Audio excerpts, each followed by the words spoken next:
Hi മക്കളെ, എൻ്റെ പേര് ബഹാവുദ്ദീൻ. ഞാൻ നിങ്ങളുടെ അക്കൗണ്ടൻസി ഫാക്കൽറ്റിയാണ്. +1 അക്കൗണ്ടൻസിയുടെ കേസിലേക്ക് നോക്കുകയാണെങ്കിൽ നമുക്കിവിടെ 8ഓളം ചാപ്റ്റേഴ്സാണ് +1ൽ പഠിക്കേണ്ടതായിട്ടുള്ളത്. സോ ഈ 8 ചാപ്റ്റേഴ്സിനെ പറ്റിയാണ് നമ്മൾ ഇന്ന് ഡിസ്കസ് ചെയ്യാൻ വേണ്ടി പോകുന്നത്. അതിൽ ഒന്നാമത്തെ ചാപ്റ്റർ ഇൻട്രൊഡക്ഷൻ ടു അക്കൗണ്ടിങ് എന്ന് പറഞ്ഞ ചാപ്റ്ററാണ്. എക്സാമിനേഷന് 4 മുതൽ 5 മാർക്കിന് വരെയൊക്കെ നമുക്ക് എന്ത് ചെയ്യാൻ ചാൻസ് ഉണ്ട്, ഈ ഒരു ഫസ്റ്റ് ചാപ്റ്ററിന് ചോദിക്കാൻ ചാൻസ് ഉണ്ട്. Second chapter theory base of accounting എന്നാണ് ചാപ്റ്ററിൻ്റെ പേര്.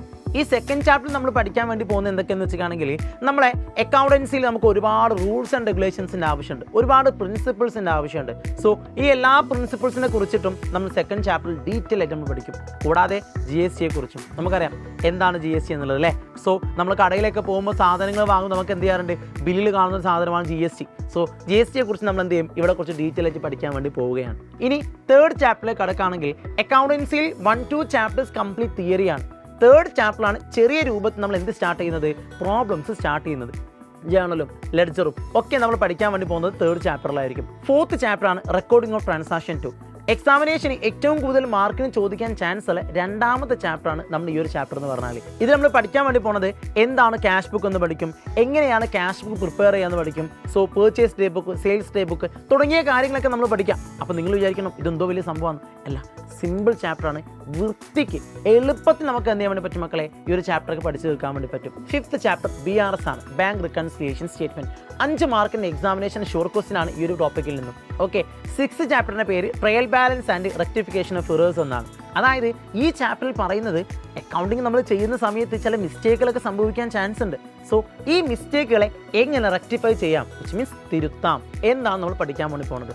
അതായത് മിസ്റ്റേക്ക് സംഭവിച്ചാൽ എങ്ങനെ റെക്ടിഫൈ ചെയ്യണം, എങ്ങനെ തിരുത്തണം എന്ന കാര്യം നമ്മൾ എന്ത് ചെയ്യും, +1ൽ തന്നെ സെറ്റാക്കി നമ്മൾ പഠിക്കും. ഓക്കെ അല്ലേ. ഇനി 7th chapter depreciation, provision and reserves എന്ന് പറഞ്ഞ ചാപ്റ്ററാണ്. Last and finally financial statement. ഈ 8ാമത്തെയും അവസാനത്തെയും ചാപ്റ്ററാണ് നമുക്ക് ഏറ്റവും കൂടുതൽ എക്സാമിനേഷന് മാർക്കിന് ചോദിക്കുക. 15+ മാർക്കിന് മാത്രം നമുക്ക് എന്ത് ചെയ്യാൻ ചാൻസ് ഉണ്ട്, ഈ ഒരു അവസാന ചാപ്റ്ററിൽ മാത്രം ചോദിക്കാൻ ചാൻസ് ഉണ്ട്.